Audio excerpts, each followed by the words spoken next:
Get ready to enter the Thrivetime Show. We started from the bottom, now we here.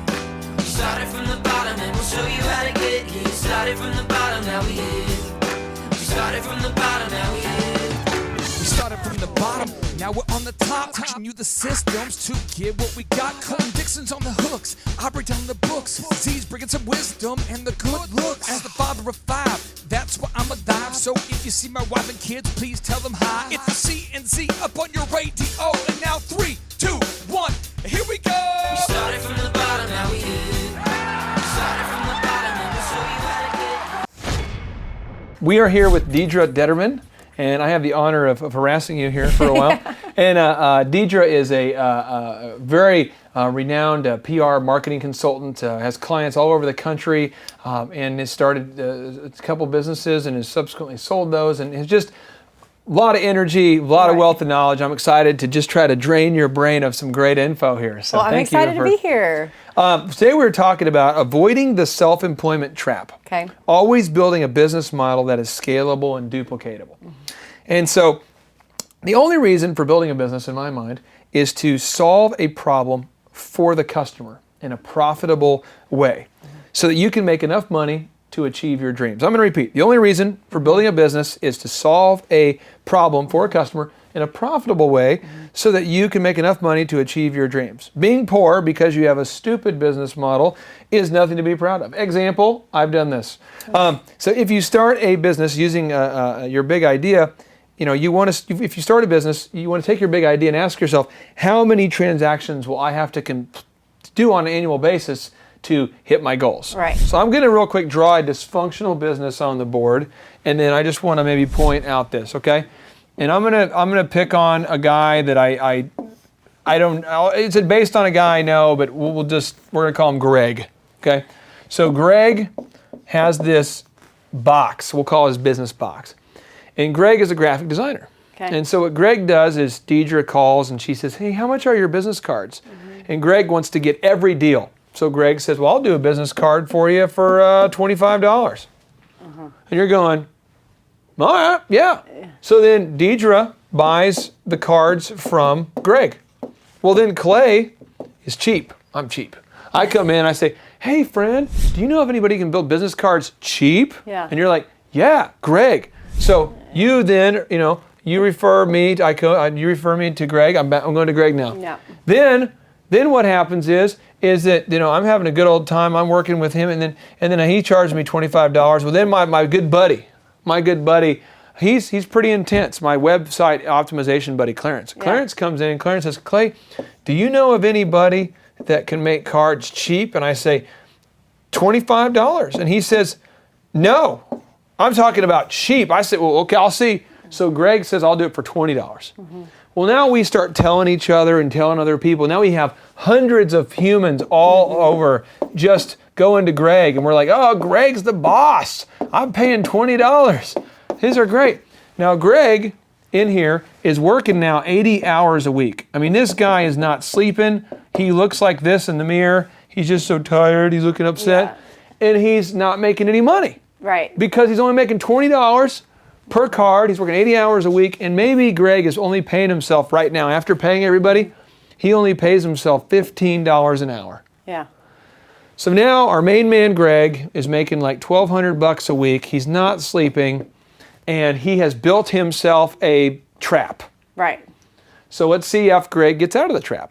So Greg says, Deidre, we're going to have to raise prices. And you wouldn't say this. So this is what you'd say. You'd say, I understand that. Mm-hmm. And I'm happy for you, Greg, and I'm going to go ahead and pay. So you go ahead and go up to 50 now.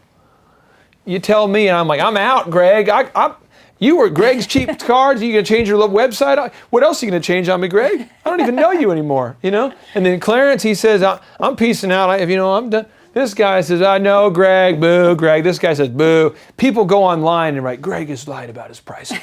So now we're stuck with just Deidre, and we have to redo our whole customer marketing thing again. Right. So what I'm trying to help you do, and what we're trying to help you do, is making sure you don't build this trap where you get stuck inside this business Because I'm telling you, I've done it. And when you get stuck in that repeat cycle of funk, it's a bad deal. Yeah. So today what we're going to do is we're going to go through and kind of teach people like Greg how to avoid, and I guess we're going to stick on the line of a graphic designer. We'll just kind of focus on the graphic design business. So first off, step one to avoid building the business model that's not scalable and duplicatable is one, you want to do the math. Do the math. So if we're doing the math, we have to ask ourselves, and you have a neat idea on this, how much money are the customers willing to pay for the item? So example, Greg, Deidre calls, boop, boop, boop, boop, boop. Yeah, I'm looking to get some business cards. How do you recommend Greg determines the price? I think see what the market, will pay. So what are your competitors charging? Do you have the same, are you offering a similar product? Would you call the competition? Yeah, call What? the competition. Yes, call the competition. I would call everybody, Google online, look and see, do a competitive analysis of what everyone is charging compared to what you're charging. So make sure I'm getting this real quick. You would actually probably bust out one of those SWOT analyses, right? Yeah. Where you figure out your strengths, Yeah. your weaknesses, your opportunities, your threats, and you would actually recommend calling the competition to see what they charge? I would. Okay, so let's just make this up. Let's pretend that a company in Tulsa says we do them for $400, right? Some other company does them for like, $5, and somebody else does them for $1,000. And by the way, this person you call and it's like, hey, this is Eddie's mom. Yeah. And you're like, Eddie's mom? Yeah, in cart business. Do you want to talk to Eddie? And you're like, you sound like an angry man. If that's the $5 one. Yeah. And then you got this company that, well, they have such a nice office though. Right. Their beautiful office, they're $400. And then this guy he's like the best in the world.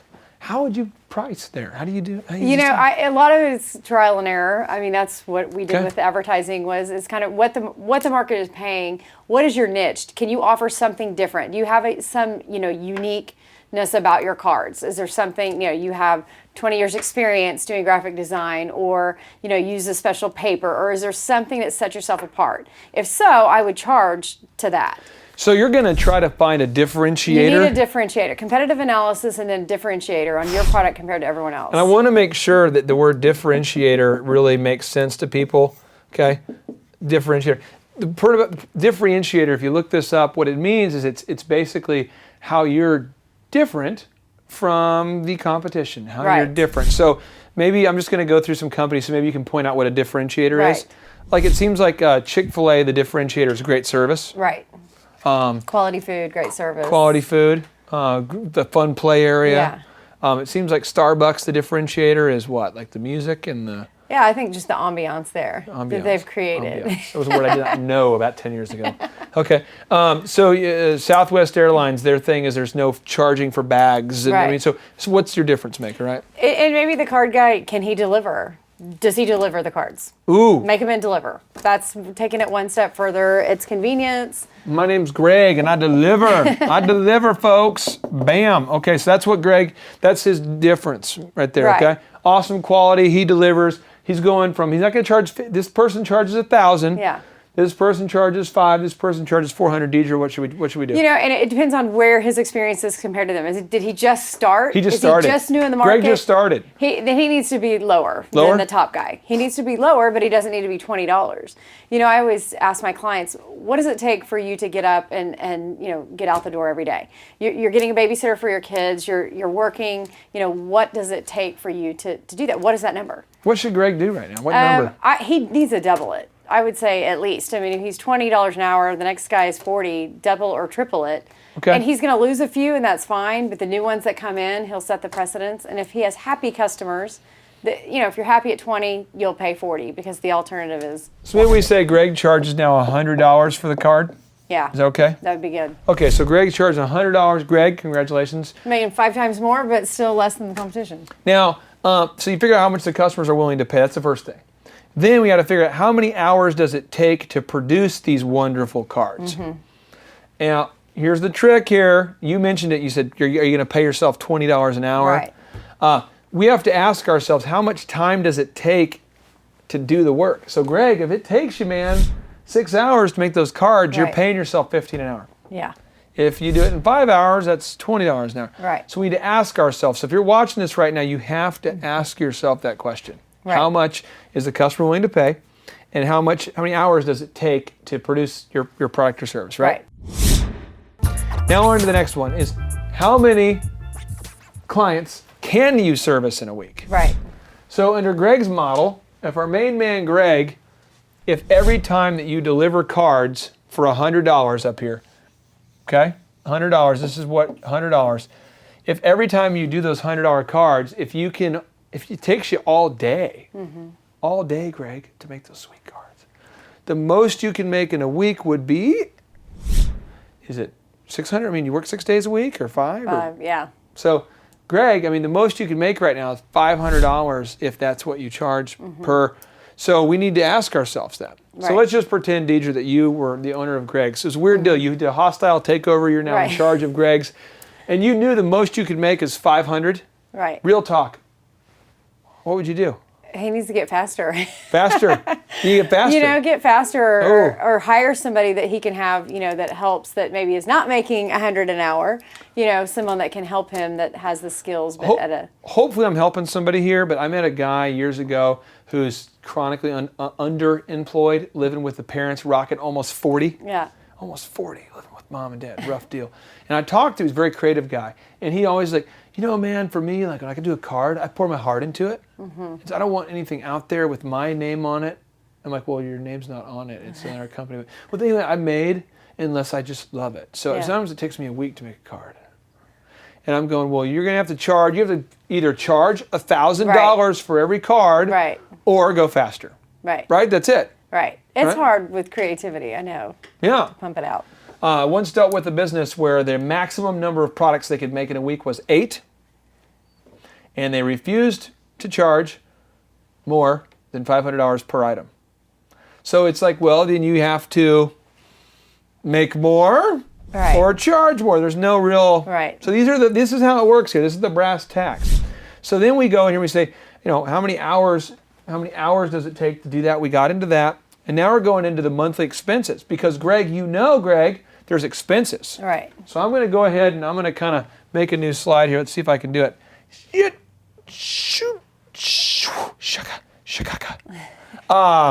Little technical difficulty here. We have a middle-aged man trying to use a new piece of technology. Thank you. Okay. So here we go. So let's get into the real talk. So Greg now is charging $100 for a card, and I'm going to say per project for his graphic design company. That's the most he's, okay? And now he's sped up things a little bit. So he can do 2 a day, 2 per day. That's going to give our main man Greg total income every day of $200. Cool, except for he does it 5 days a week. Did you work 5 days a week when you started 918 Moms? Are you being real? I probably worked on. more than that. You did. Yeah. How many hours? A lot in the beginning. If you look up the guy who started Tesla Motors, he basically explains that nothing can be done in 40 hours. It's not possible to start a company. If you read the writings of, the Bible, talks about the earth was made Monday, Tuesday, Wednesday, Thursday, Friday, Saturday, and on Sunday they rested. The idea being it took 6 days. Yeah. Throwing it out there, whether you believe in the Bible or Tesla Motors, you need to work. You can't do it in 40 hours. Right. So really, he's probably going 6 days, right? At first. 6 in the beginning. Okay, so he's going 6. So Greg, congratulations. But bang, Greg, $1,200 is the total amount of money coming in. So now we get into this next part here. This is the money coming in. We'll call this income, and then there's out. So we're going to get into this here, Greg. Greg, my main man. What are your expenses, Gregory? So let's be real. So it's Greg's design company. Now, Greg, sweet gig, okay? Yeah. Remember, he's got this box. Greg's got this sweet deal going where this is Greg, and this is where here he is. Greg is able to sublease some space from his mom. So he's now in the mom's garage, okay? So this right here really doesn't cost any money because he's a lucky dude. Yeah. Is it healthy to build a business, though, that doesn't factor in for an office? No. So what do you think Greg should have budget in for this office? In Tulsa, Tulsa's pretty inexpensive. Right. And he works, he's graphic design, so he could work at home if he had his own home. He could work at home, okay. Yeah. I mean, you could do that if Is you had a place. $500 a month? I mean, if it's a home office or something, is it $500 a month what we should? Yeah. Okay, You get and then something. Greg, we're trying to help you here, buddy. We're saying with Greg, you got 4 weeks in your month. Maybe if you're watching this, Greg, from a different planet, maybe you don't have, you have different number of weeks and months. But for you, Greg, we're saying there's $4,800 a month that's coming in. That's the most you can make under this scenario. And your office is $500. Now, Deidre, you hear this. I'm sure I hear this all the time. Drives me nuts. People are like, well, you can write it off. Yeah. I don't want to write it off. I want money in my pocket. Right. But $500, it's an expense. What are other expenses that? I mean, utilities. I don't know if that's included in that. No, because he has some utilities. So utilities, and I'm just going to make it up here. I'm just trying to help somebody, but we're going to say it's $100. Okay. Deidre, what are expenses at 918 Moms or any business that you don't think of? They sneak up and get you. Yeah. I mean, does he have his own insurance? Does he have to pay? We're going to pretend that Greg right now. Greg, our main man, Greg, he's 27. Okay. He's married. He just got married to a wonderful lady.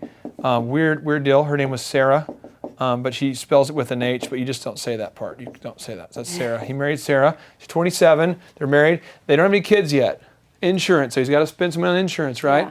So insurance is probably, Deidre, what are we talking about? We're not insurance brokers here, but probably, $1,000 for health insurance and all that. Right. It's probably a lot. Yeah. Health, life. What else does he have a phone for business? Yeah, cell phone, Okay, and you just keep giving them to him here. Computer. He's got a computer. software. Is he going to lease the computer like where he gets it and he pays it a little bit each month, or is he going to buy it at one time?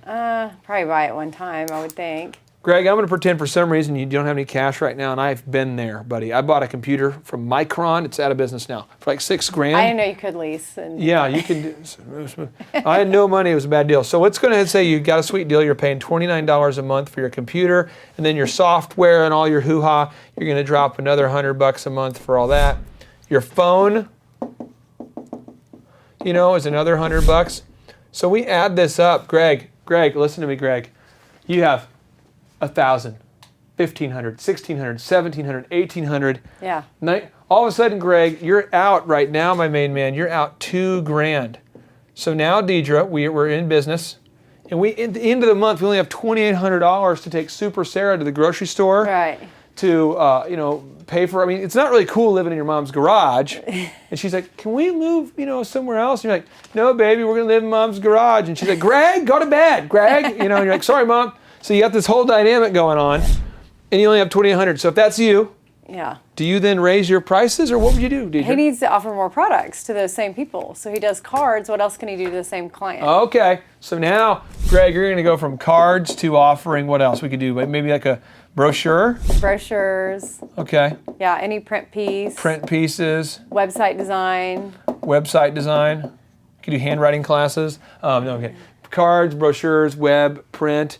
So you come back now, Greg. If we're lucky, we call the same people. Mm-hmm. Would you agree it's easier to Right. sell more stuff to the same people than it Yes. is to sell to new people? Yes. Okay. So we say that, Greg, great things have happened for you, Greg.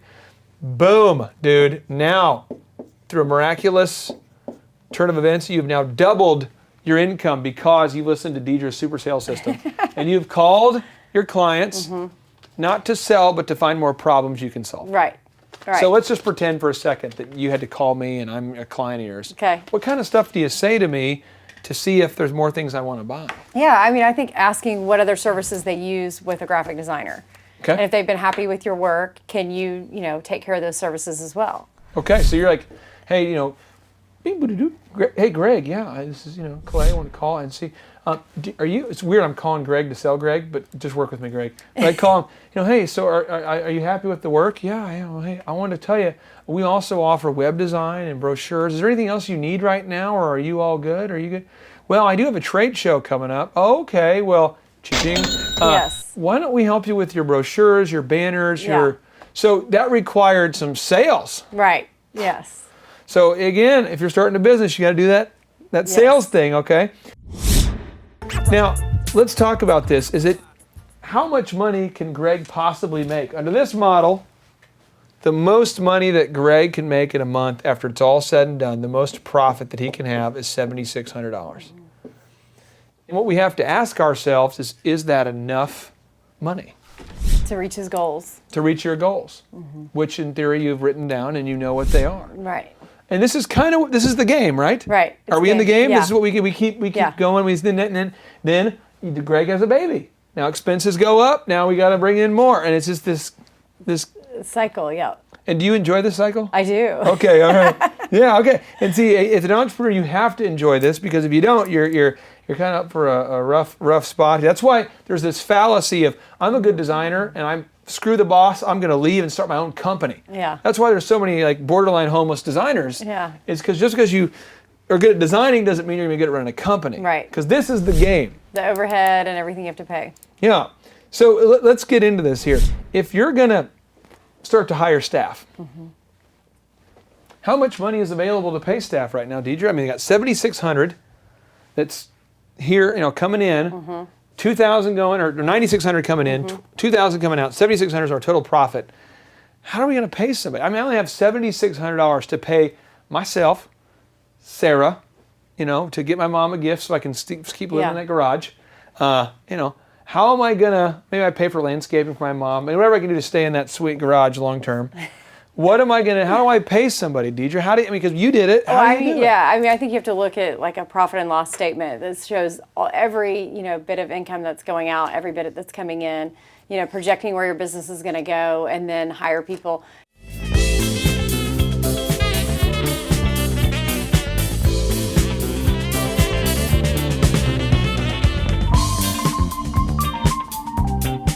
And a great thing, my suggestion would be to hire like a freelancer. Hire a freelancer that's just contract. You can try it for a few months, see how it goes. Now, so you're not committed to. Two options. My option would be, I'd say, Greg, what you want to do is you want to find somebody fresh out of college, and you want to tell that person, here's the deal, buddy. I am an animal of graphic design. If you will book me, I will share revenue with you. So what we're going to do is we're going to go out and try to land clients. And every time we get a client, I'm going to pay you 50% commission on anything we land. And then we're going to sign our clients to a monthly retainer. So they pay us every month to make their cards, brochures, whatever. And I'm going to pay you a residual or an ongoing commission on anything we land. So just an example how I would do it is I would say, let's go out there and get 10 new clients who pay $1,500 a month, thus bringing in $15,000 a month of revenue. This is like our plus here. This would be our goal. And then I'll pay you, new sales guy, half of what anything that comes in, plus 10% of what, on a monthly basis. That's how I would do it. And then I would pay some sort of hourly. I'd say, well, I'll pay $10 an hour, $8 an hour to get started. Yeah. Would you do that, or would you to go in and just throw you? Are you more the idea of like, hey, you do the work for me, I'll go sell some more stuff? Yeah. What would you have do? Somebody do the work, probably. Really? If I found someone good, if I thought they were, good. But you definitely need a salesperson. I mean, someone needs to sell these services for him. And if he's a designer, he's probably not a salesperson. So you have to ask yourself, how much is it going to cost to hire somebody else? And I would say this, a lot of business owners are stuck right here. You will never have, for most people, unless you have a huge stack of money somewhere, never have enough money to hire a salesperson. Right. So how do you do it though? Commission. So real quick, let's say you are in charge of Greg's. That's your company. Right. Convince me to work there on commission. What would you say to me? I mean, I would do like the $10 an hour, $15 an hour, or whatever, so they have something guaranteed, and then do commission structure. Okay, and I'm hoping we're helping some people here. But I right now, I know of a man who sells phone books. We're talking about phone books. What year is it? 2014. Yeah. What? Homie sells phone books. I'm not exaggerating. He's probably pulling in almost $200,000 a year right now. Sick. Yeah. Before that, he sold cell phones. Phones for yourself. The cell phones. Yeah. And he would do cell phones. Before that, I don't know what he was selling. Yeah. And he loves the idea of pay me just $10 an hour. Right. All good. He's in his 50s. You worked in the TV business. Yes. How do you structure the sales commission of a sales rep for a TV station? How it would be like on a draw. So they start with like a $24,000 a year out of college. Which comes out per week, $24,000 a year. It's roughly like $500 a week. So that's what they started with. So they have something to take the leap, and then after 3 months, your draw goes down, and you start making commission. Because the goal, a lot of people quit then. But if you're a good salesperson, you want commission because you can make more money in the long run. The news stations they're out there doing a draw. Right. They do a draw. It's usually 3-month guarantee, and then it goes to a draw.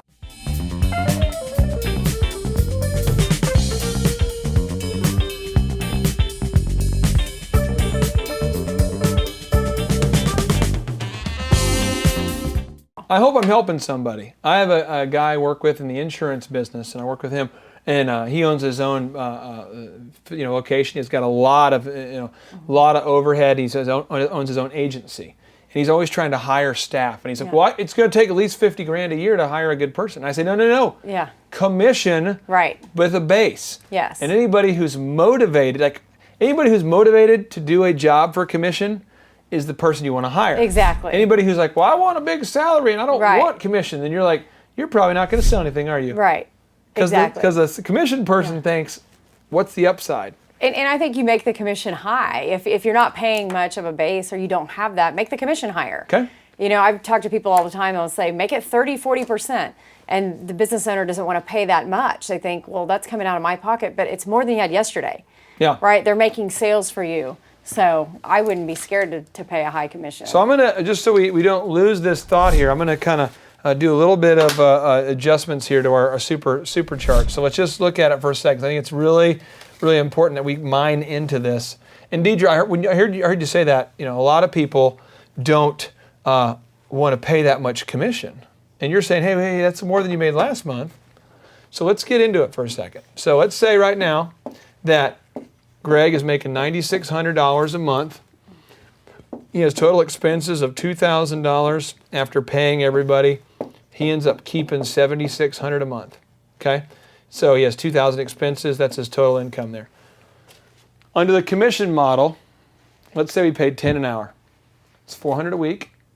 $800 for 2, 12. $1,600 is now going out a month for your salaries. Okay? So now, Greg, you went down here. Now you're only making $6,000 a month. Making sense? We just spent $1,600 on paying our salesperson. You're suggesting, though, of all the new business, you would pay a commission. Yes. Okay. So let's say we did land $15,000 of new business, Deidre. And I'm just making up a number. But you might say, hey, I'll pay a 30% commission on that new business. Okay. So now over here we have $5,000 of expenses that are going out to bring in that new 15, right? So now we have a total of 21 that's coming in. And we have our total expenses at 36.86 right here. So our profit just went up from 6, when it's all said and done here, we're at 12,000. I'm hoping my math's right here, but we're now making 12,400 a month of profit by simply bringing in one new sales person. And they're going to stay motivated at 30%. I think they're going to be more motivated than if you gave them 10%. Now, some of the things I do for companies, I highly recommend if you're doing this and you're strapped on cash. And according to the Small Business Administration, 9 out of 10 of us watching this are strapped for cash. I recommend that you'd say to your salesperson, let's give them a name. Let's say our salesperson's name is Clavis.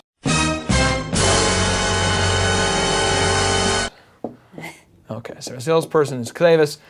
You say, Clavis, if you stay loyal to my great firm, Greg's garage-based design firm, I'm going to send you to Hawaii at the end of the year, or I'm going to buy you a MacBook Pro, the videographer there, I'm going to buy you a MacBook Pro should you do this or that. Yes. And he says, wait. I get paid and I'm going to go to Hawaii if I do this? Or my assistant. I said, hey, you guys can go to Miami on a vacation as long as you do this and that. Yeah. So you offer a little bit of a prize and now that person wants to stick around. Right. And really, the key, I guess, Deidre, is what if the prize is worth it and the atmosphere is worth it, Right. I'll probably stick around. They're going to want to work harder. Yeah. So well, I'm hoping I'm helping some people here. It's really important because we eventually are going to have to hire somebody to join our team in the sales capacity. Let's talk about this for a second. If you have your business and you don't put a big commission structure in there, what kind of people That's what are we that's why I attracting? said the 30%, because I think you've got to see what your industry, what your competitors are paying salespeople. Yeah. So if you're going to want to steal somebody good, you're going to have to pay a higher commission and get a quality person. The 10% is going to be somebody that, Permission to go off. I swear I won't curse because I want to be good. I want my mom to be proud of these videos. Yeah. But I'm working with, 100 companies over the past 5 years. Yeah. And every one of them, with an exception of like 20, Yeah. do stupid commission structures where they say, we'll give our people a base of $800 a week and then we'll pay them a 5% commission on new business. And I say to them, if I were them, I would be playing solitaire. Right. I would be finding ways to look like I'm working. I would do anything possible but work because there's no incentive to work. Right. And then I look at the companies that are successful, and they have a low base pay with a massive commission. Right. Like a super generous commission. Right. And so the question, if you're watching this right now, is your commission structure set up where it would motivate a producer? You worked in the sales at Fox? Well, I'm marketing side. Marketing side, but I did sales with 918 Moms and Money Saving Queen. Okay, you did sales. Did you find that to be true? You have a big commission, people get pumped? Yeah, absolutely. So it's a huge deal. We have to make sure that we do that. And again, if you build a system that attracts ambitious people, it's great. But if you have a system that motivates the wrong people, you're attracting the wrong kind. Anybody who wants to come work for you for a $2,000 a month base with no upside is insane. Right. Furthermore, they're not going to help you sell anything. And I've heard of companies capping. You hit a certain amount and they'll cap their top salesperson, which that's ridiculous. If they're producing that much, making that much money, your top salesperson, it should be infinite. They should be able to sell as much as they want because you're making more the more they sell. If your numbers don't work, you'll work more to get further and further behind. So if you don't sit down and write down your numbers at some point like this, you're just going to work and work and work. And you and I have seen it. We see it. We've seen it. We continue to see it. I'm talking directly to you, Mr. Business Owner, who works all the time, and you're not making any profit. Yeah. And there's this big fascination. Tell me what's going on with some of the ladies I deal with here. They say, it's such a cute building. Right. I would love to lease this really cute space. Yeah. And you're saying, do you have any idea how many dessert items you'd have to sell Right. to pay for this cute space? But it's so cute. Yes. How do you balance that, Deidre? Because I know that you look at the numbers. How do you balance the desire to have this really cool office space or this really cool and making money? Yeah, I mean, I think making money is the most important part. That's why you go into business, to make money. So, making money. I would stick in the garage a little longer until he's ready, to go out.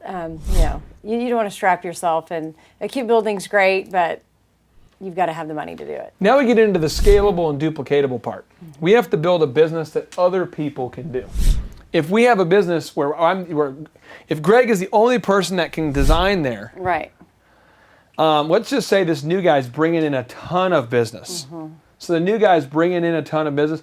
Now we have to build a scalable system where other people can do the job. Right. Because if not, we've really created a job that no one else can do, and that gives us no downtime, no days off, because no one can do the job. Right. And maybe you can relate, but I know when I started the DJ business, what I did was every bride would ask for me. Yeah. Is Clay there? And I'm like, Oh, yeah. This is Clay. And they're like, yeah, we like you do our wedding. And I'm like, awesome. Is Clay there? Yeah, you want to do your wedding? Yeah. And pretty soon I look and I'm like, they got 130 weddings booked for me. Yeah. And then you realize that you've created a business that's not scalable, not duplicatable. How do you try to help clients that are, Deidre, how do you try to help somebody who's building a system that obviously no one else could ever do? I mean, I think they, like with Greg, in the beginning, he needs to oversee everything, but you have to have other designers because he's got to be available to do, if he needs to go on a sales call or if he needs to do accounting that day or if he wants to take off on vacation, you want to have that lifestyle and you got to be able to leave and have your customers still be happy. So that's one of the most important things, I think, in the beginning is finding people that you can pay to do the work and let you go off and do what you need to do. So the next step here is focus on creating a business model that allows you to work on your business and not just in it. So I'm going to come in here and do something no one wants to do, but I'm going to go ahead and take $4,000 out of here and I'm going to go ahead and pay another design person. So now I've just chopped our profit down to $8,400. Deidre, why does it make sense to hire that other person? Well, they can work 40 hours a week just on design, where you're trying to do the entire business. So you're maybe only devoting, 10 hours to actual design, and the rest you're dealing with, operations. And I think once you're not designing all the time, you can look up and go, gosh, how can we make our voicemail better? Right. How can we make our website better? Right. How can we improve Get the new quality? business. New business. So this is what we do. We basically start with sales. Every entrepreneur watching this, you got to start with sales. Yeah. Then you have some expenses. Then you got to hire a commission person. Then you got to hire another staff, and you just keep doing this. As we're focusing on building this business that's duplicatable and scalable, one of the things that we get, it's kind of scary, we tend to do it, is we become the amazing hammer the nail guy. An example here would be Michael Gerber, the author of the best-selling book E-Myth. It's a fabulous book. He says, most entrepreneurs are merely technicians, guys who hammer nails, with an entrepreneurial seizure, an idea to start a business. Most entrepreneurs fail because they're too busy working in the business rather than on the business. What he's saying is, like, because you're working somewhere and you're like, well, I could hammer a nail better, so I'm going to quit this job and do it on my own. Or you're working for a boss who's a designer and you go, well, I could do design just fine. Or you're a photographer and say, well, I don't need those people, I can do it myself. The moment you jump from the photography company, the design company, the contracting company, you all of a sudden realize that you'll probably never take photos again. Right. If you're going to be successful, because you have to build a business, not just take photos. Right. Why do we see so many people that have got themselves in that rut, Deidre, where they quit the job, started a business, but now they're like in that, they don't have anybody working for them, like self-employed hell kind of thing. Why does that happen? Because they're doing all the day-to-day rather than delegating. And so I think if you can delegate and step back and look at the bigger picture of the business and where it needs to go in the future, but you have to have people doing everything. How did you delegate with 918 Moms? Because I know that you're a little bit of a perfectionist. Yeah. You're a little bit of an alpha. Let's get it right. Yeah. Well, how do you delegate there? How do you do it? Definitely hiring people. I mean, I had a number one person that helped me do everything. That I think it takes time, because with being that control freak, you said it in a nice way, but having someone that you can trust do your stuff. So it took time for me. It took several months of someone working with me every day. What I want to encourage anybody watching this right now is that you can build a scalable and duplicatable business. You can do it. And I've met people that aren't that smart. I've met myself. I've met people that aren't that good looking. They don't have a ton of money.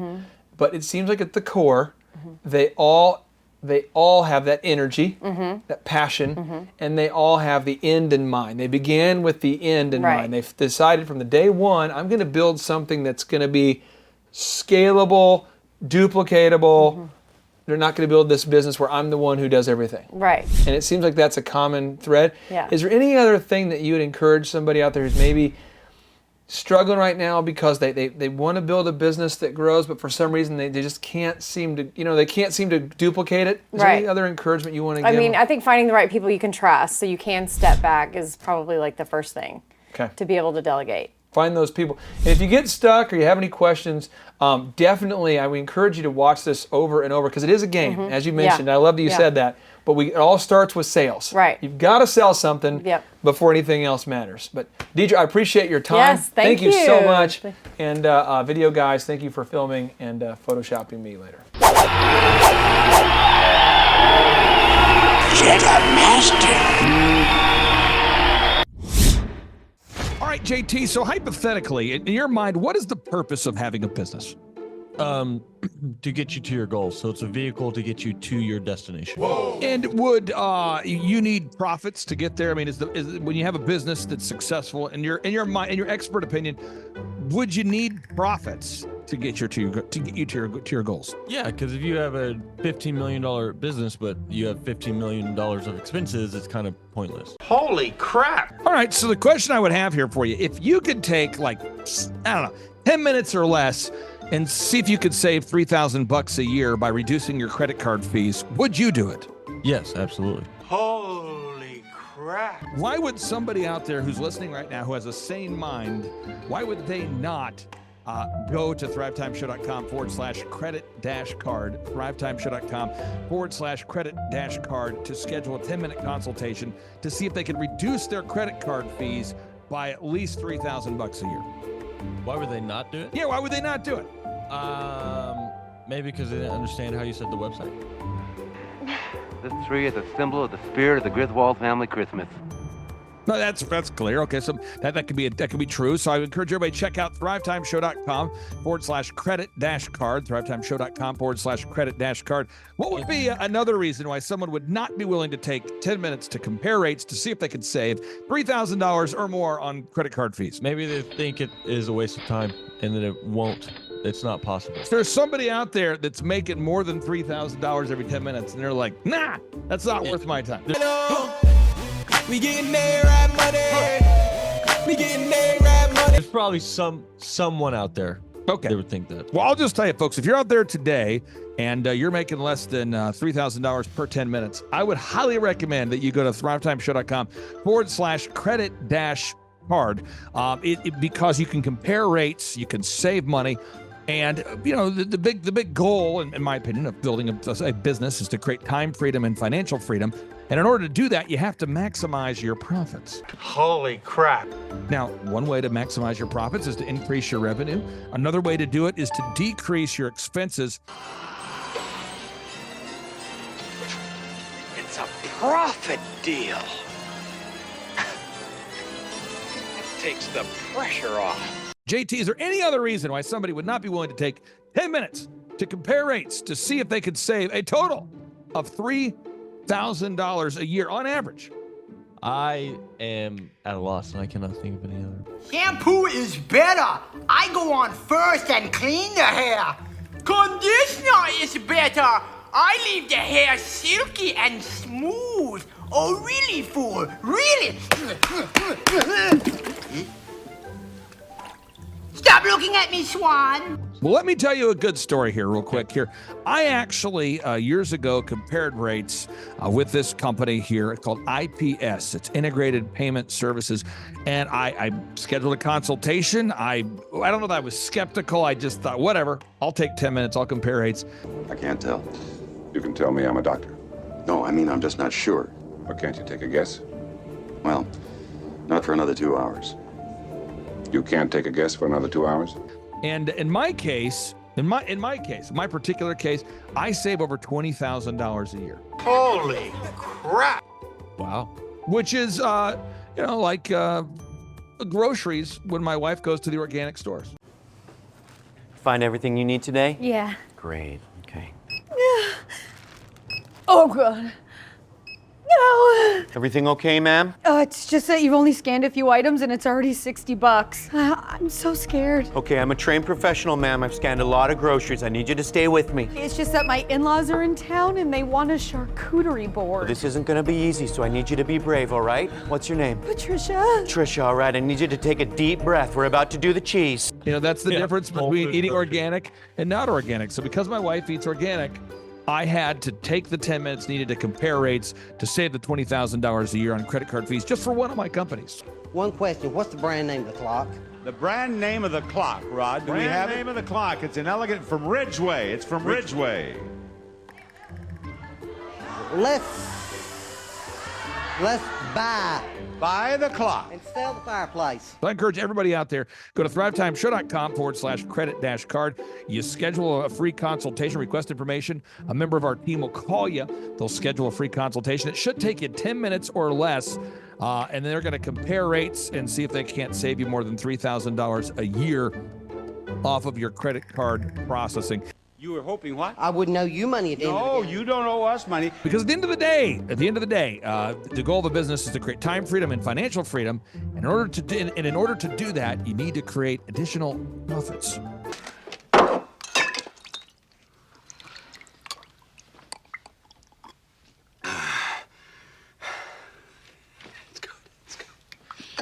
The number of new customers that we've had is up 411% over last year. We are Jared and Jennifer Johnson. We own Platinum Pest and Lawn and are located in Owasso, Oklahoma. And we have been working with Thrive for business coaching for almost a year now. Yeah. So what we want to do is we want to share some wins with you guys that we've had by working with Thrive. First of all, we're on the top page of Google now. Okay. I just want to let you know what type of accomplishment this is. Our competition, Orkin, Terminex, they're both $1.3 billion companies. They both have 2,000 to 3,000 pages of content attached to their website. So to basically go from virtually non-existent on Google to up on the top page is really saying something. But that's come by being diligent to the systems that Thrive has, by being consistent and diligent on doing podcasts and staying on top of those podcasts to really help with getting up on with their listing and ranking there with Google. And also we've been trying to get Google reviews, asking our customers for reviews.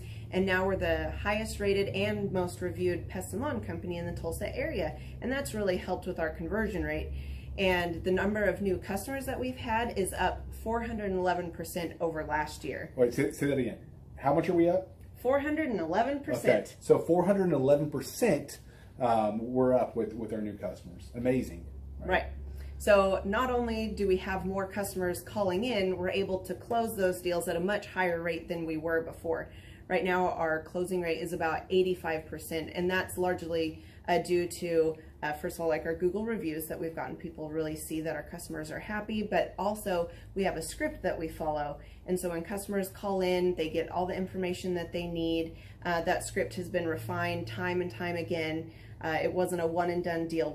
It was a system that we followed with Thrive in the refining process, and that has obviously the 411% shows that system works. Yeah. So here's a big one for you. So last week alone, our booking percentage was 91%. We actually booked more deals, more new customers last year than we did the first 5 months. Or I'm sorry, we booked more deals last week than we did the first 5 months of last year from before we worked with Thrive.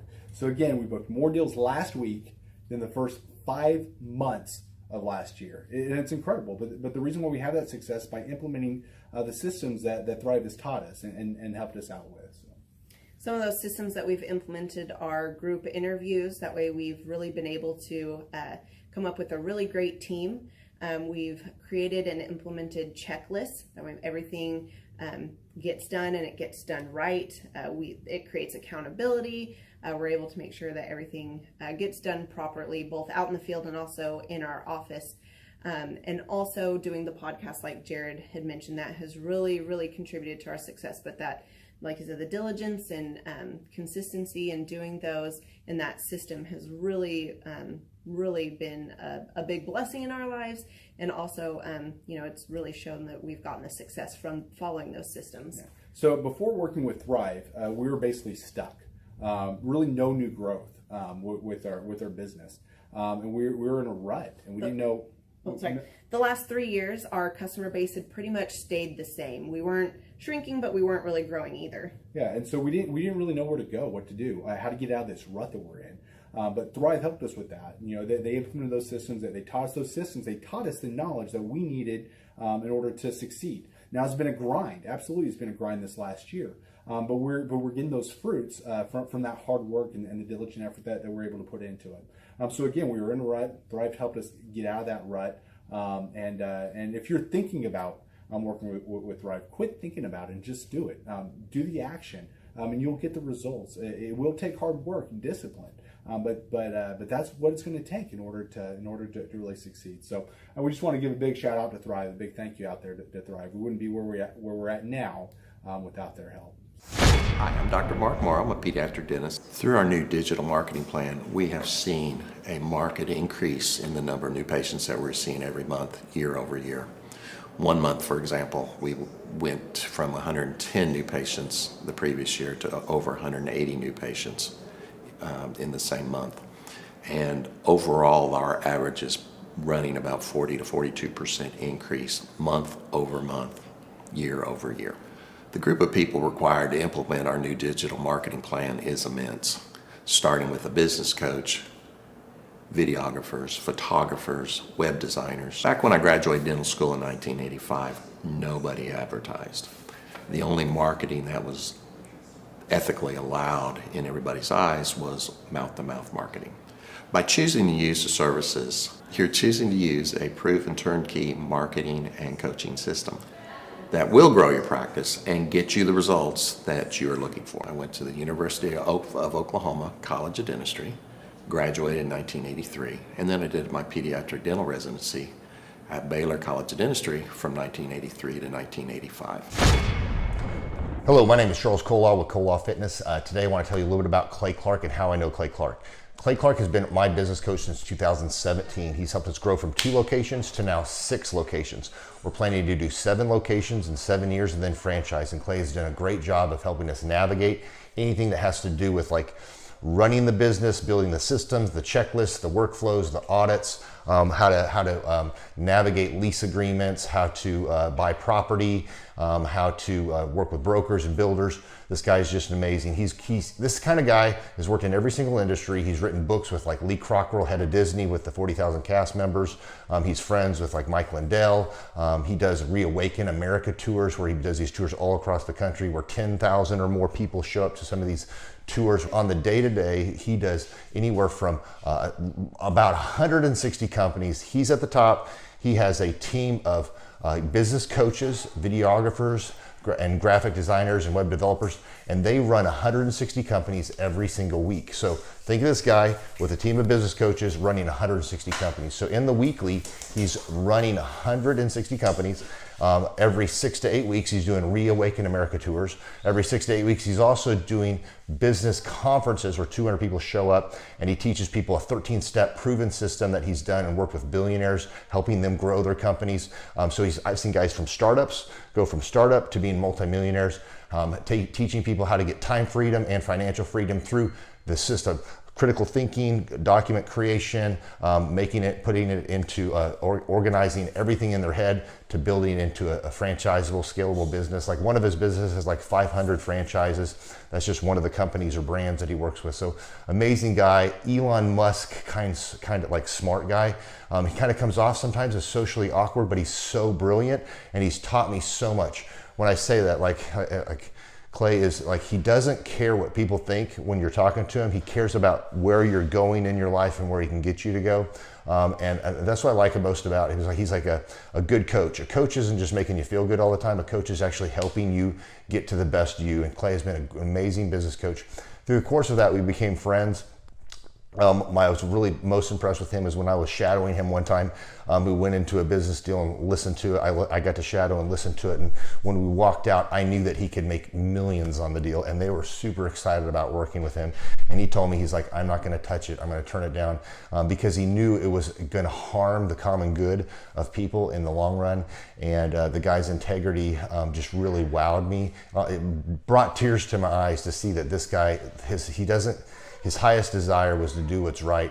And anyways, just an amazing man. So anyways, impacted me a lot. He's helped navigate anytime I've got nervous or worried about how to run the company or, navigating competition and an economy that's like, I remember we got closed down for 3 months. He helped us navigate on how to stay open, how to get back open, how to just survive through all the COVID shutdowns, lockdowns.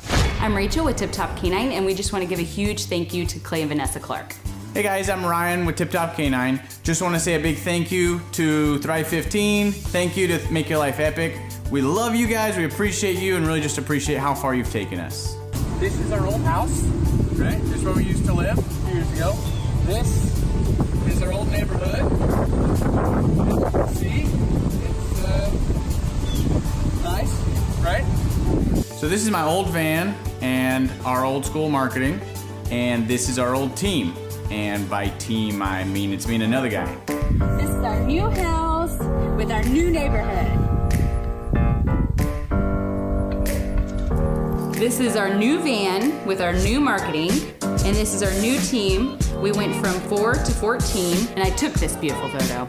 We worked with several different business coaches in the past, and they were all about helping Ryan sell better and just teaching sales, which is awesome, but Ryan is a really great salesman. So we didn't need that. We needed somebody to help us get everything that was in his head out into systems, into manuals and scripts, and actually build a team. So now that we have systems in place, we've gone from 1 to 10 locations in only a year. In October 2016, we grossed 13 grand for the whole month. Right now it's 2018, the month of October. It's only the 22nd. We've already grossed a little over 50 grand for the whole month, and we still have time to go. We're just thankful for you, thankful for Thrive and your mentorship, and we're really thankful that you guys have helped us to grow a business that we run now instead of the business running us. Just thank you times 1,000. The Thrivetime Show, 2-day interactive business workshops, are the highest and most reviewed business workshops on the planet. You can learn the proven 13-point business systems that Dr. Zellner and I have used over and over to start and grow successful companies. I mean, we get into the specific steps on what you need to do to optimize your website. We're going to teach you how to fix your conversion rate.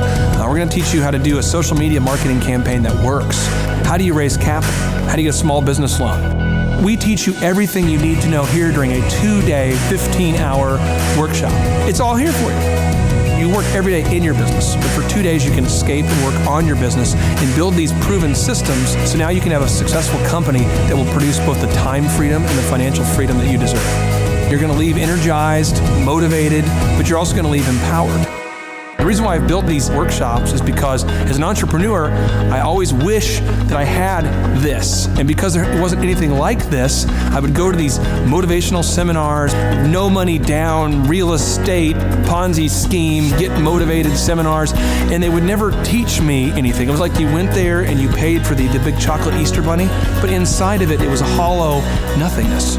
And I wanted the knowledge, and they're like, oh, but we'll teach you the knowledge after our next workshop. And the great thing is we have nothing to upsell. At every workshop, we teach you what you need to know. There's no one in the back of the room trying to sell you some next big get-rich-quick, walk-on-hot coals product. It's literally, we teach you the brass tacks, the specific stuff that you need to know to learn how to start and grow a business. And I encourage you to not believe what I'm saying, and I want you to Google the Z66 auto auction. I want you to Google elephant in the room. Look at Robert Zellner and Associates. Look them up and say, are they successful because they're geniuses, or are they successful because they have a proven system? When you do that research, you will discover that the same systems that we use in our own business can be used in your business. Come to Tulsa, book a ticket, and I guarantee you it's going to be the best business workshop ever, and we'll even give you your money back if you don't love it. We've built this facility for you, and we're excited to see you. We go back 8 years ago. Think about the number of clients you had back then versus the number of clients you have now. As a percentage, what has been the growth over the past 8 years, do you think?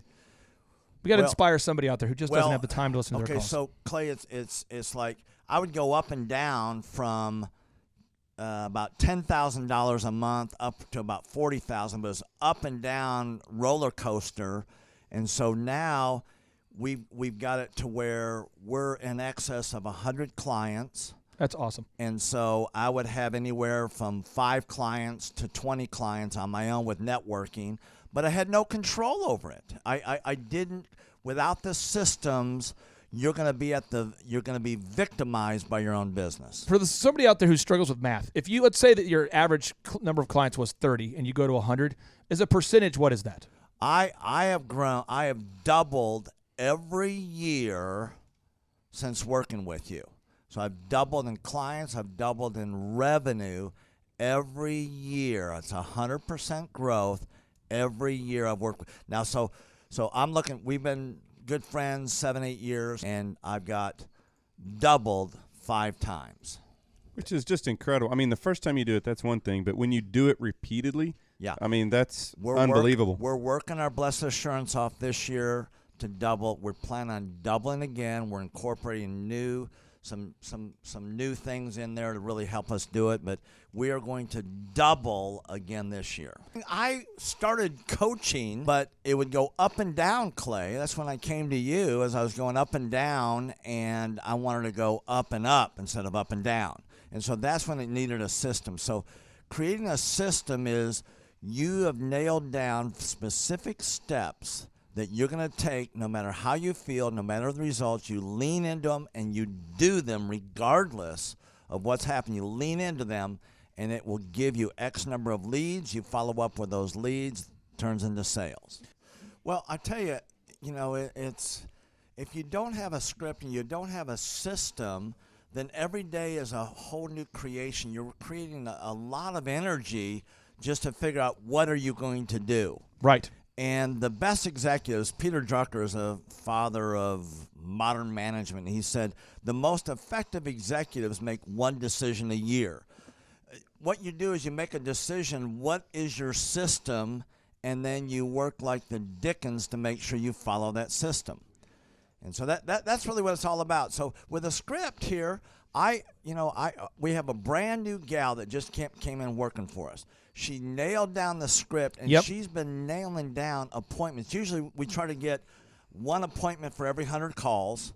We make 200 to 300 calls a day per rep. Right. And she's been nailing down 5 and 8 appointments a day. Somebody out there's having a hard time. That script. So she's making how many calls a day? She's making between 200 and 300 calls a day. Whoa. And our relationship is weird in that we do. If someone were to buy an Apple computer today, and or let's say you bought a personal computer, a PC, the computer is made by, let's say, Dell, but then the software in the computer would be Microsoft, let's say, or Adobe or whatever that is. So I basically make the systems. And you're like the computer and I'm like the software. It's kind of how I would describe our relationship. Yeah. Tim, I want to ask you this. You and I reconnected. I think it was in the year 2000 and what was it? Maybe 2010? Is that right? 2011 maybe? Or maybe further down the road. Maybe 2013? 2012. Okay, so 2012. And at that time I was 5 years removed from the DJ business. And you were how many years removed from tax and accounting software? It was about 10, 11 years. We met, how did we re-meet? What was the first interaction? There was some interaction where you and I first connected. I just remember that somehow you and I went to Hideaway Pizza. But do you remember when we first reconnected? Yeah. Well, we had that speaking thing that... there it was. So it was Victory Christian Center. I was speaking there.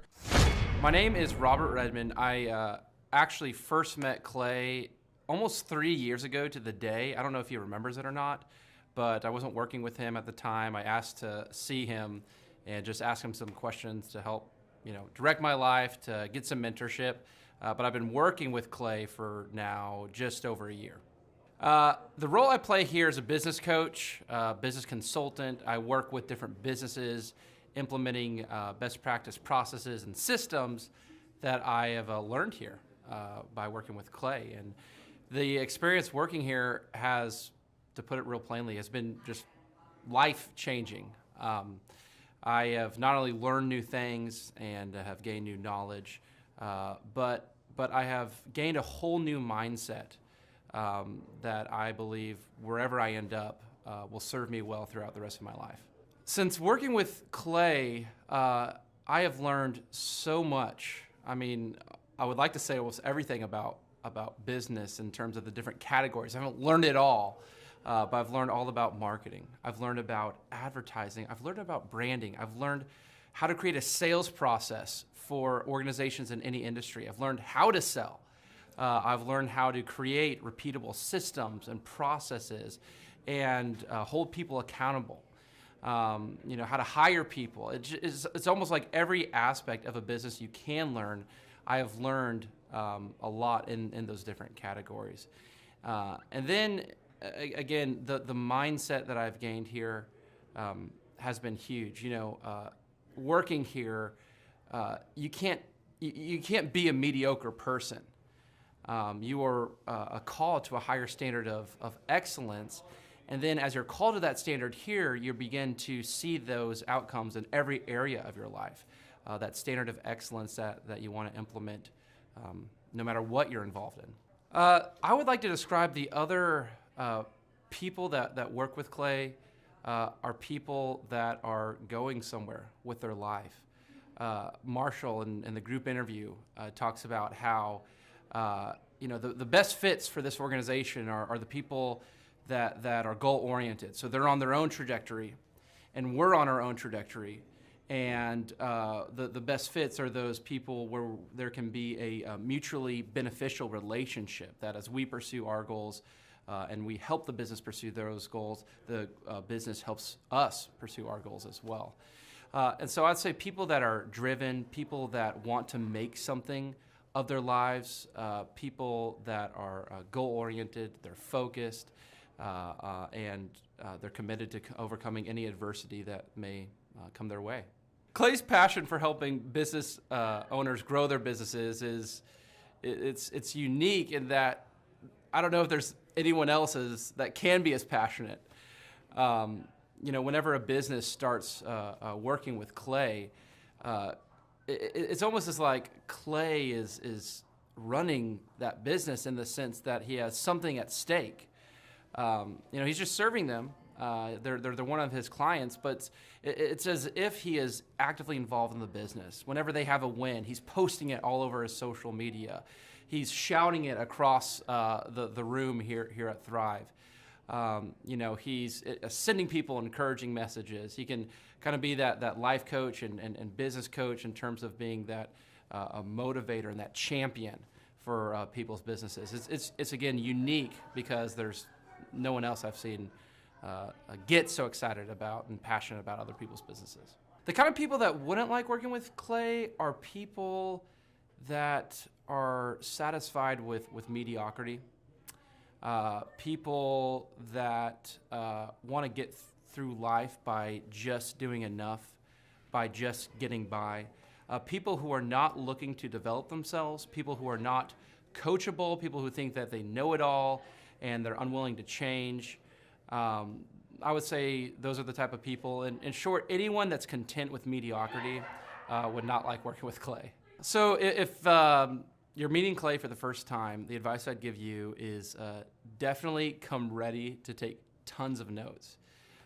Every time Clay speaks, he it gives you a wealth of knowledge that you don't want to miss. I remember the first time that I met Clay, I literally carried a notebook with me all around. I was looking at this notebook the other day, actually. I carried a notebook with me all around, and I just took tons of notes. I filled the entire notebook in about 3 or 4 months, just from being around Clay, following him, and learning from him. And then I would say, come coachable. Be open to learning something new. Be open to challenging yourself. Be open to learning and adjusting parts about you that need to be adjusted.